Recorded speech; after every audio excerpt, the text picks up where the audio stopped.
going on, guys? It's your boy Parag back with you guys with another video. It is now day 25. Woke up today, did not get a lot of sleep, bro. I don't know. I need to really tee up on my sleep. I got like 6.5 hours of sleep. Woke up, I was dead. But anyways, woke up today. We're sticking with the plan, not with how I'm feeling. Went for a walk. Literally expected, you know what I'm saying, some life for me. Maybe I should start running or jogging, but for now I'm just walking for now. But hey, if you guys want to skip to the workout, it is arms day right over here, you know what I'm saying. And let's get on to the reading section, shall we? Now, always before we actually start reading for it, we always read question from the book. Today's question is, do you love yourself?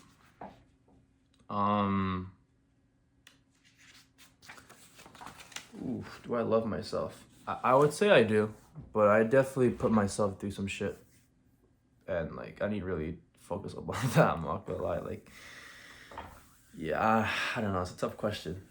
I want to say yes, but there has been times when I put myself through stuff that I shouldn't be doing. I should, for example, sleep. If I really love myself, I would take care of my sleep, but I don't. I stay up, 12, close to 1 a.m. just to doom scroll when I should be sleeping. But I would say I do, but at some point, definitely gonna improve on that.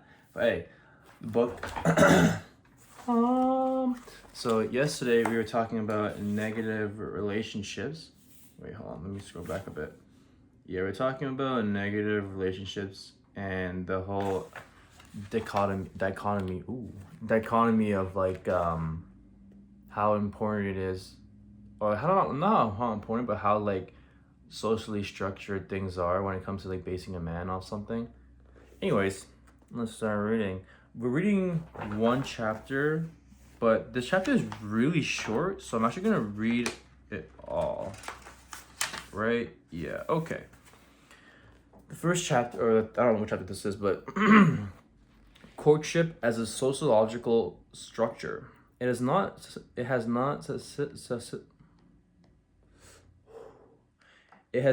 sufficiently been noticed that the passage from a traditional romance to a sexual order that had followed the 1970s was the shift form courtship as a privileged mode of interaction between men and women to order in which rules of engagement changed entirely. From becoming fuzzy and uncertain at the same time, closely regulated by the ethics of consent, the disappearance of courtship is rather striking feature of modern romantic practices and marks a stark difference between traditional and contemporary romantic practices. Therefore, it deserves a more insistent scrutiny than has been provided so far by sociologists of sexuality and marriage.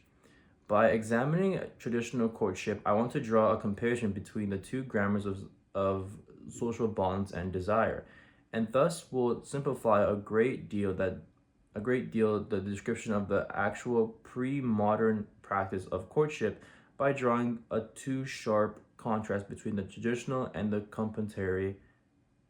Okay.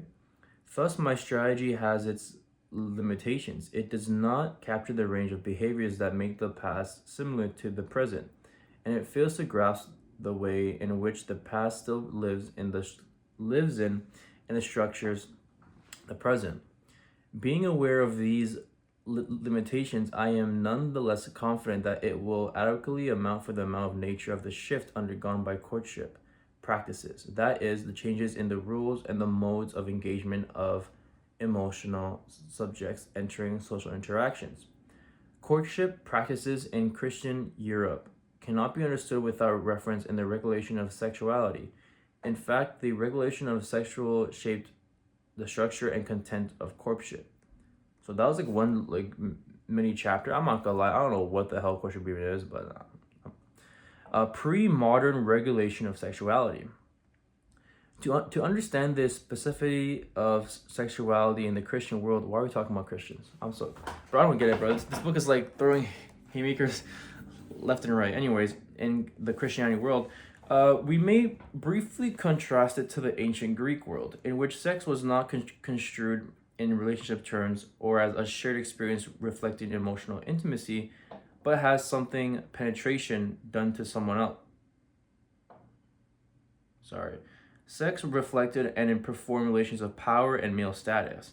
Sex for a young or older man, like in behavior in a battlefield, could be honorable or dishonorable. In that sense, sexuality was organized by the politics and social codes of masculinity, and was a direct continuation of one's public and political status. It was Christianity that slowly made sexuality into a heterosexual and relational bond, expressing and regulating the inority of the subject, connecting it to the spiritual conduct of the soul. Augustine formulated for generations to follow the doctrine of the original sin, according to which lust was a reminder of our finitude, a trace of the original sin that stamped human beings with a permanent shame. In transferring sex to the problematic of temptation to sin committed in the heart, it transferred sex to, hold up, next page, the inner realm of thoughts, intentions, and private desires. Sexuality came to the mark the content and boundaries of one viscerous soul, thus becoming the centerpiece of the realm of an inner life. That was insanely scrutinized and monitored to satisfy the spiritual requirements of a religion that now stakes salvation on a sexual purity. In Christianity, then, sexuality was once deeply moral, the site of sin and salvation, and immolation. The site of intentions, emotions, and desires, love and pleasure were on the whole hindrances to the good soul. Realizing it could not demand from everyone absence and purity, the church came to view marriage as a compromise with its own ascetic ideal, and increasingly defined the legitimate boundaries of sexuality as those drawn by marriage. If legitimate sex could happen only between married people, adultery and premarital sex were unavoidable. Most European societies contain an elaborate system of jurisdictions to police adulterers, fornicators, prostitutes, and bastard bearers. Statutes, common law, marriage, and borough customs, and the courts of the church are all actively uphold the rule that initials. Bro, how do you see this word, bro? How do you see that word, chat? Sex was a public offense, which cannot be safely tolerated. Transgressions of sexual norms were relatively common, but were viewed as threatening the entire community. With the grip of Christianity on sexual practices, sex came to reflect and contain deeply religious meanings.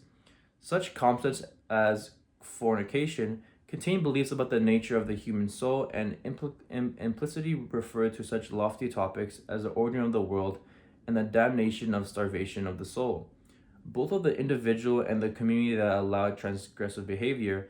As historian Richard Godbeer put, early Americans worried about sex because they believed that it embodied quite literally their identity and worth, individually and collectively. Theologically, concerns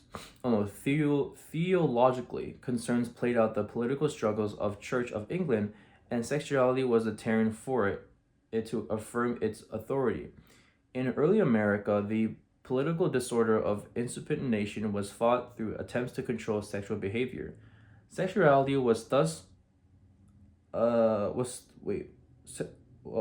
sexuality was thus key to the entire moral and metaphysical world inhabited by a Christian, as it connected itself to grand narratives of salvation, redemption, the fall, original sin, and spiritually.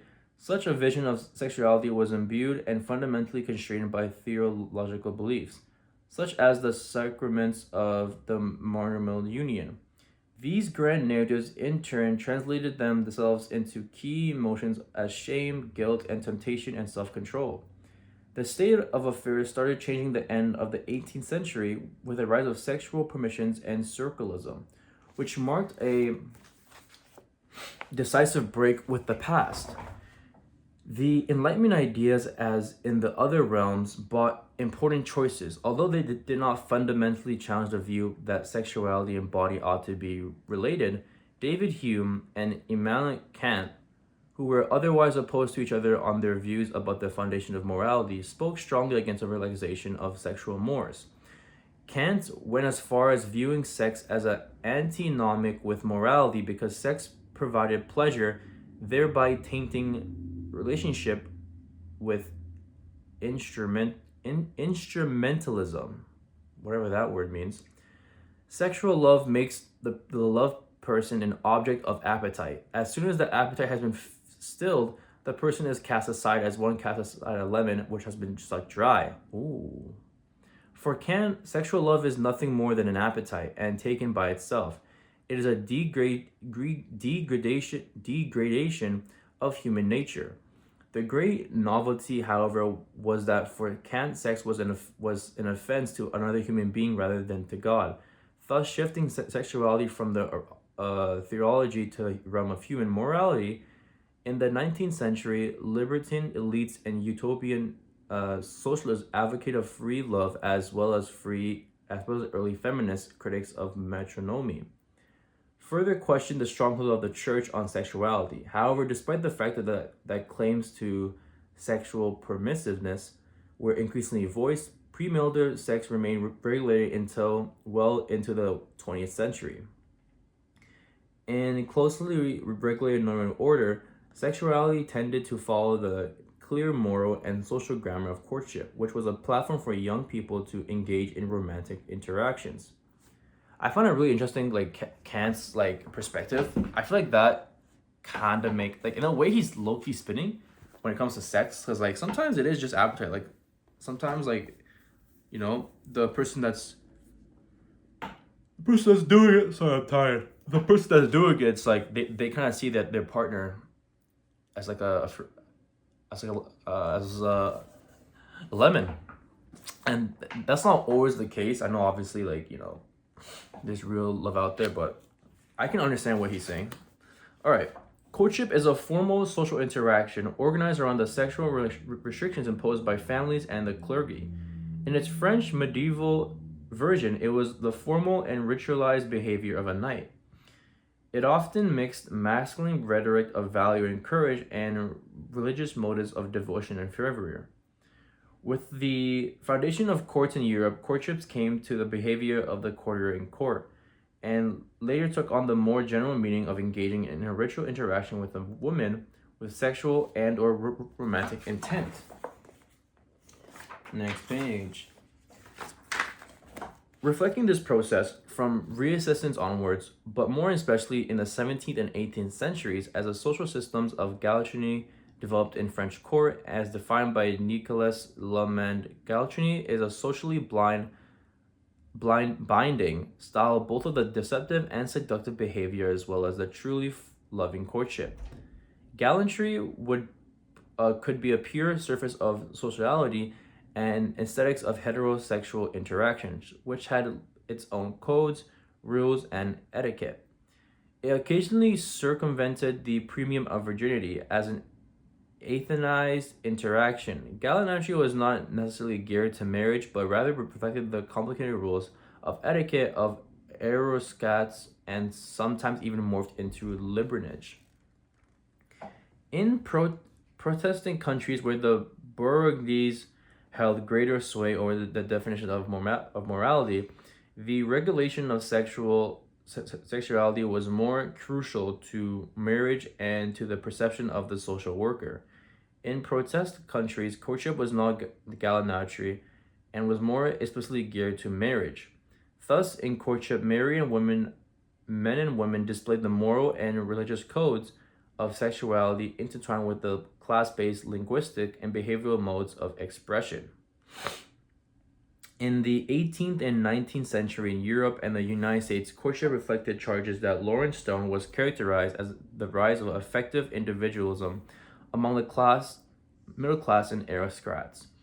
Courtship could be conducted after the couple had obtained the approval of the female parents, thus the public expression of the family principle assent to marriage and to young people's exploration of their feelings. With increasing individualization, it became a framework geared to ascertain and explore emotions and to make, or not, the decision to marry. Courtship was a social framework for the organized, ritualized circulation of feelings according to the rules of expression, reciprocation, and exchange, usually known to the two parties involved. The outcome was a clear yes or no, but quite often the simple fact of starting a courtship signaled that each was interested in matrimony and induced young people to move toward the goal. In that case, courtship was a framework for decision making or for confirming that was an early decision to explore marriage oriented feelings. I would thus define courtship as a structured social framework for decision making. When the decision was either emotional, do I love him? Practical, do I want to marry him? Or both? It was a beginning, a set of ritualized rules that organize its progression, and a formal end. Courtship is thus a cultural technique to make a decision by providing procedures in which the minority fixated itself and gelled around known rules. Another way to say this is to suggest that courtship was a social structure in which actors could make a risky decision, aka marriage. Under social conditions that increase certainty, as a social form, pre-modern courtship produced certainty, not in the sense that it guaranteed the outcome, but it doubled the sense that on one hand it did not make the future into a problem.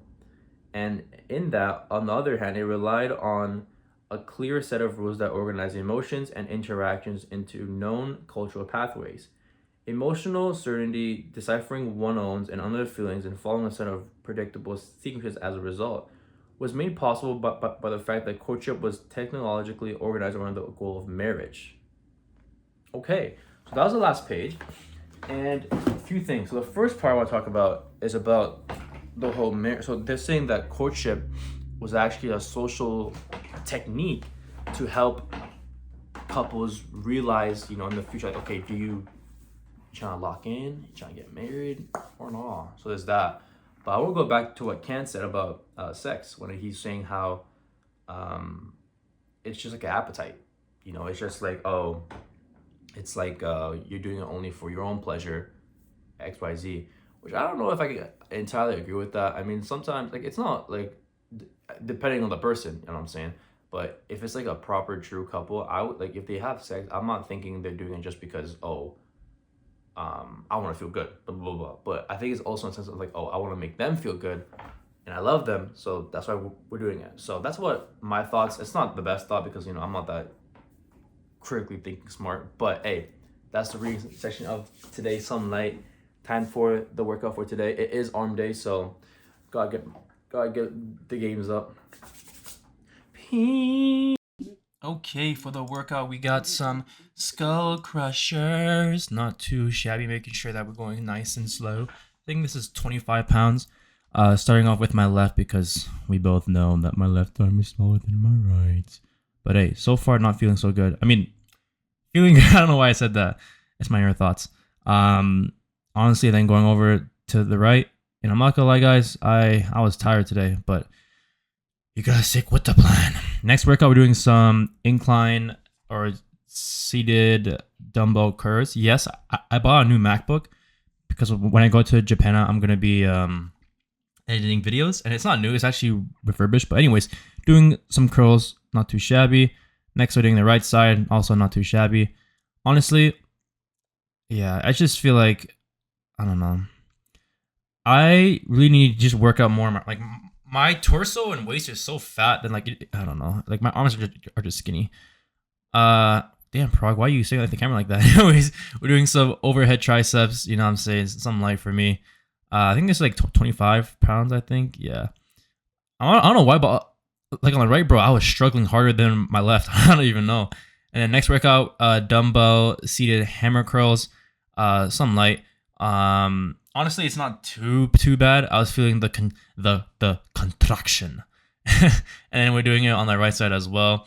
And then honestly, like, seated is probably OP. And then finally, we ended off with some reverse curls. Gotta get the forearms up, not just the arms. But hey, That was the workout for today. And for the photo, boom, your boy's looking kind of these. I got shaved though. Oh my god.